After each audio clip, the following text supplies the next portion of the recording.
How livable are India's cities? Not much, according to the Economist Intelligence Unit Global Liveability Index of 2022.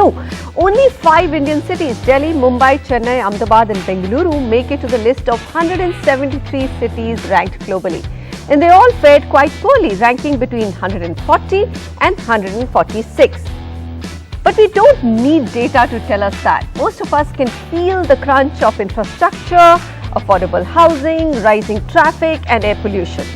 So today on the Property Show, we get to the crux of what do we do to ensure cities get their due and citizens get a decent quality of life. Now, a recent report by RBI on finances of municipal corporations which are entrusted with the task of providing essential services to citizens brings into focus exactly that. Let's start with some startling facts. At independence, which is 1947, only 17% of Indians lived in cities.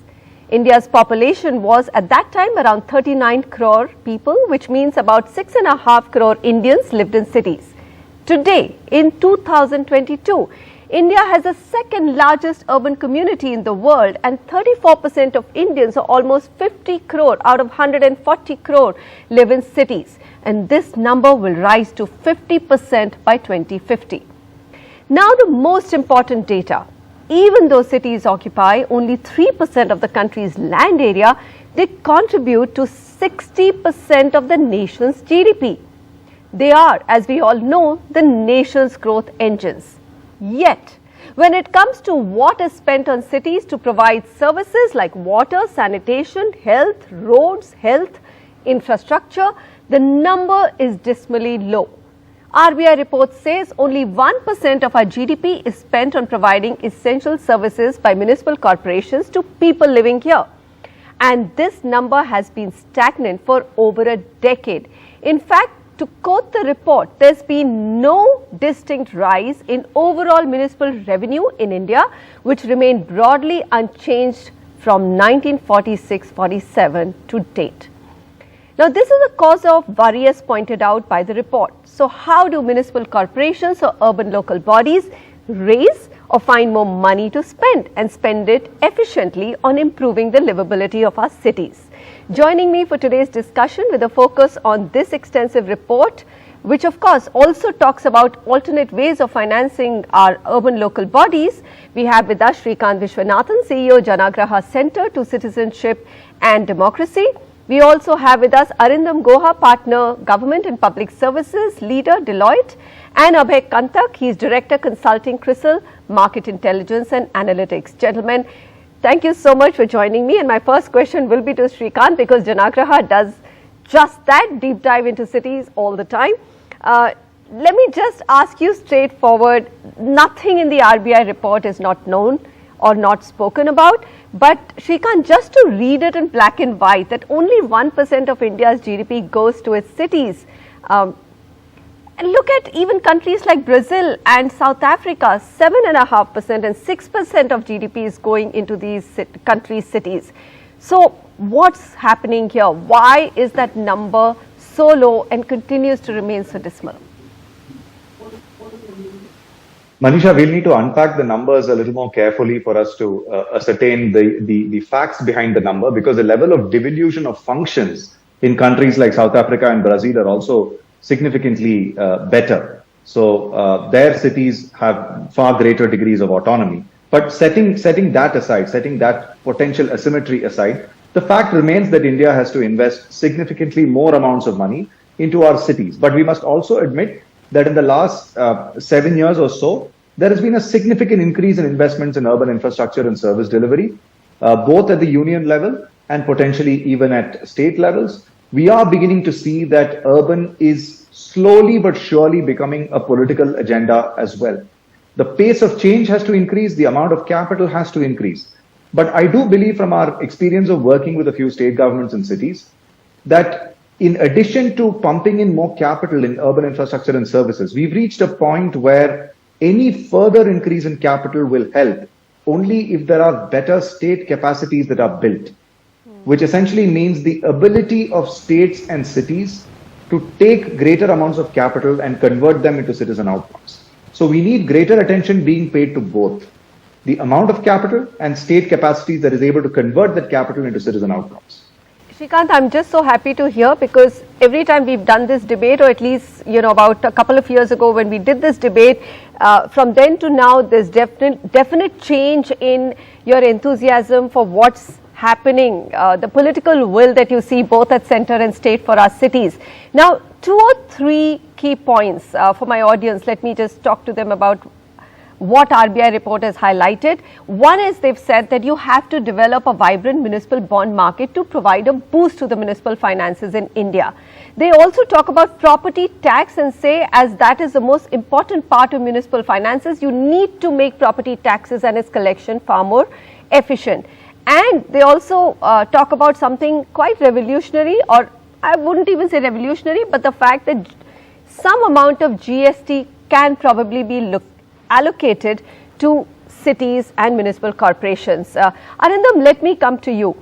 Positive that we have more attention, but the fact remains that capital itself is simply not enough, and attention is not getting at the capital.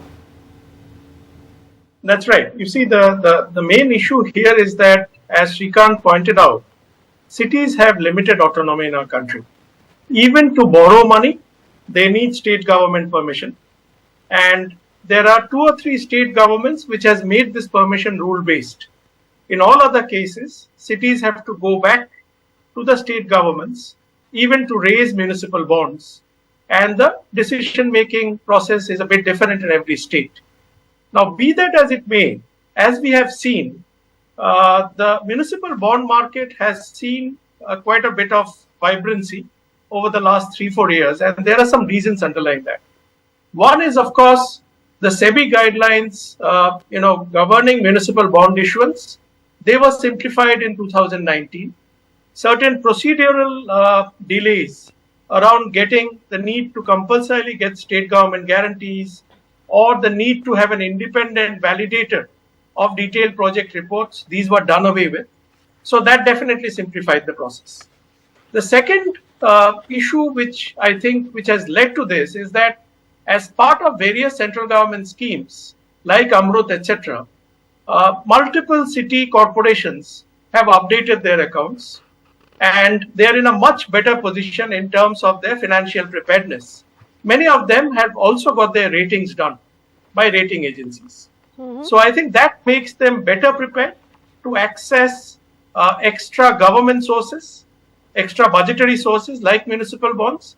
But we do have a lot of ground to cover still, because you see instruments like municipal bonds will only remain attractive as long as they are cost effective vis-a-vis bank borrowings, because these are alternate channels of mobilizing this. Absolutely. And I think there is significant upside there, because very recently we have had the government notification around sovereign green bonds.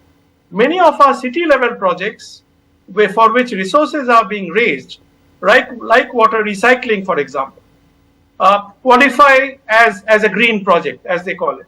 So I think there is further opportunity to reduce the cost of borrowing by categorizing some of these projects as green projects, and also diversifying into new areas like urban afforestation, etc. Abhay, would you agree that, if you were to see 10 years ago to now, be it smart cities, be it specific projects like Amrit, but there are definitely many more municipal corporations which have put their act together and can hit the market. They have that level of transparency and accounting norms. Or are we celebrating this a little too early? Yeah, what Arindam talked about is the simplification of the regulatory reforms for allowing municipal corporations to access the capital market. But I think fundamentally what we need to look at is, you can have a municipal bond, but do you have the capacity to repay those debt obligations? If you look at a macro picture, the average per capita revenue for a local body in a country is around 4,400 per capita. And if you look at the O&M expenditure obligations, typically for a city, excluding urban transport, a city would require around 6,000 to 7,000 rupees per capita. So structurally, they are not in a position to have a surplus to service those bond obligations. So we need to strengthen the municipal revenue base for making them in a position to tap the capital market. So this fundamental issue needs to be rectified first, in my opinion. Okay. Srikanth, on the revenue base. So let's talk about the user charges and of course property tax, which happens to be the largest base for any municipal corporation.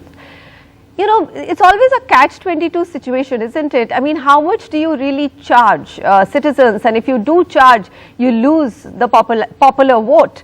How do you get to the point where you do have levy the right charges, but also keep cities equitable?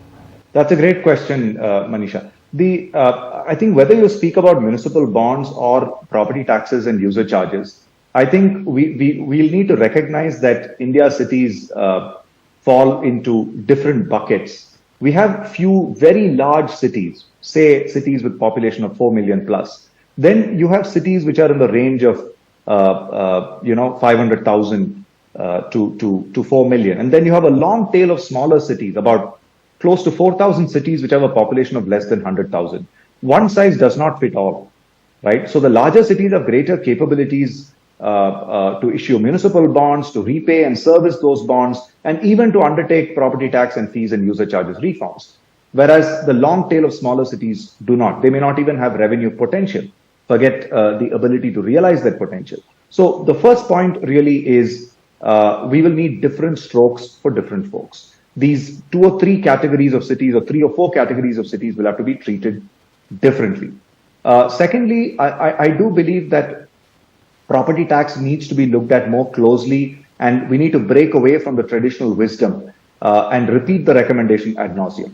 Our estimates, after having looked at 1,000 odd cities and projecting that to the entire universe, is that the entire property tax uptake in India is unlikely to exceed 20,000 crores across 4,500 cities. So from this, if you take away the larger cities of Delhi, Bangalore, Mumbai, Hyderabad, Chennai, Ahmedabad, Pune, etc., then you're left with a very small amount of money that's coming from many of the other cities.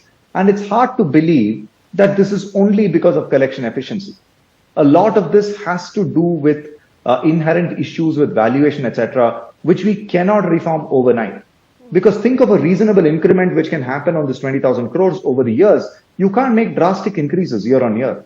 So I think property tax, my own hypothesis is, will have to be on the slow lane, particularly in the medium-sized and smaller cities. The larger cities can afford to undertake some fundamental reforms, but there are political economy issues around it.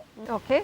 Arindam, what's your view on that? I mean, there is another bold suggestion in the RBI report. Why not allocate, some percentage of GST collected to cities? But here we are talking about a situation that, despite all that has been set out in the 15th Finance Commission in terms of what centre will give, what state will give to cities, really cities are starved. I mean, it's not as if municipal corporations get the funds that they're supposed to get easily at all. Yeah, you see, there are certain anomalies which are definitely there. For example, you were referring to the 15th Finance Commission. If we look at the local body grants which have been recommended, 70% of those grants, or maybe 65%, have been allocated to rural local bodies, not the cities. Yes. So right, I think these are, whereas we have been discussing that cities are fast emerging as the economic growth centers of the economy. So there are these anomalies which need to be addressed. But I think the issue really is that there are also some potential sources of revenues which are getting ignored by the cities, and that's simply because of lack of capacity. Mm-hmm. For example, land and property, which is there with the municipal corporations or the urban local bodies. Various techniques of land value capture, while they have been successfully tried out in the larger cities, I think the smaller cities, the municipalities in particular, do not have requisite capacity to really put those instruments in place and mobilize resources through public-private partnerships. So it's also a question of capacity. It's a question of adequate support from the state government level to overcome those capacity constraints, because cities really are sitting on resources which can be leveraged much better to mobilize own revenues or own sources of funding. I would so agree with that, but even in large cities, I have not seen that value capturing coming across so easily. I mean, most smart cities as well, who've done successfully or done very well on other parameters, are struggling to monetize land. There's just so much politics around every piece of land which can be monetized. Abhay, what's your view in terms of just overall, link capacity? It's so closely linked to what you can do in terms of revenue generation, efficiencies, service provision, and really if you don't have the capacity and you cannot implement, even collection of user charges is going to be a hard task, and then you can't raise the finances. So it seems to be like a chicken and an egg situation, but how do we break it? Is there any simple way that CRISIL has looked at in terms of how we can monetize better? How urban local bodies can monetize better? Yeah, I think what Srikanth said about property tax, the potential is definitely pretty large. And a vibrant or a very well developed or an effective property tax administration is just not about revenue collection, but it's also about vibrancy of a city government. Finally, what cities are serving is how many properties are added. You need to provide them a water supply connection, collect garbage from there, provide them other services. So clearly from a KYC equivalent, cities need to know how many properties do they have. And that coverage aspect is not getting covered fully. And that is the result why there is lack of optimization of property tax revenues. All right. Gentlemen, I'm afraid we've run out of time. We've just really touched the surface of this large issue, but the reason for this conversation is that we need to turn attention on municipal corporation revenues, user charges, and making them more buoyant so that our cities become more livable. Srikanth, Arindam and Abhay, thank you very much for joining me for today's discussion. When we return, we look at a new app, Index Tap, which makes buying and renting of homes so much easier, scientific and data-driven. Stay with us.